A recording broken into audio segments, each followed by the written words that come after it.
హనుమ తొందరగా ప్రసన్నులైపోవాలంటే ఎక్కడ చేయమని చెప్పిందో తెలుసా అండి పరాశర సంహిత?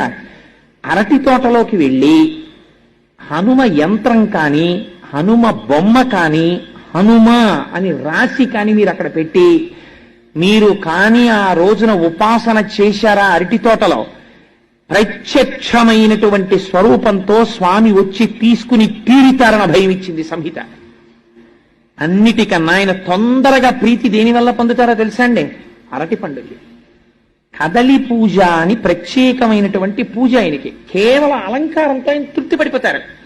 అరటి గెలలిలా దిగేటట్టుగా అలంకారం చేసి అరటి చెట్లు కట్టి అరిటాకులేసి స్వామి చుట్టూ కూడా లేత అరిటాకులు పరిచి మీరు ఆయనకి బాగా ముగ్గిన అరటిపళ్ళు తీసుకొచ్చి అక్కడ పెట్టారనుకోండి, ఏదో ఒక రూపంతో మీకు ఈ కంటికి కనపడిన రూపంతో రాకపోవచ్చు, మీరు గుర్తుపట్టలేరు.